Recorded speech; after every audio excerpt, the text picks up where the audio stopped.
যার খেয়ে দিয়ে কোনো কাজ নেই, সারাদিন বাড়িতে চুপচাপ বসে থাকে আর কি করবে বুঝতে পারে না, দেখবেন সুযোগ পেলে ছোট্ট একটা পিঁপড়ারও সে পথ আটকে দাঁড়ায়। আর সেখানে আপনি আমি তো একজন মানুষ, আমাদের পথ আটকানোর জন্য তো হাজারটা মানুষ বসে আছে। তাদের মাথায় সবসময় একটাই চিন্তা ঘুরবে যে কিভাবে আপনার স্বপ্ন পূরণের পথে বাধা সৃষ্টি করা যায়।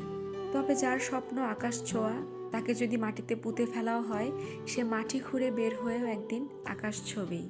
যারা নিজের জীবনে সাকসেস হতে পারেনি, যারা নিজের জীবন নিয়ে খুশি না, তারা অন্যের খুশি দেখে কখনোই খুশি হতে পারে না। তারাও চায় তাদের মতো যেন আমাদের জীবনটাও বৃথা চলে যায়। আর সেই জন্য তারা দিনরাত চেষ্টা করে কিভাবে আমাদের পথ আটকে দাঁড়াবে। কথাই তো আছে, অলস মস্তিষ্ক শয়তানের বাসা। আমাদের জীবন খুবই ছোট, খুব অল্প কিছু সময়ের জন্য আমরা পৃথিবীতে আসি।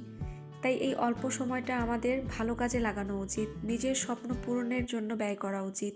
কে কি করছে, কে সফলতা পেল, কে দামি গাড়ি কিনলো, বাড়ি কিনলো, সেই সবের হিসাব না কষে বরং আমরা আমাদের নিজের জীবন নিয়ে যদি ভাবতাম, তাহলে হয়তো জীবনের কোনো স্বপ্নই আর অপূর্ণ থাকতো না।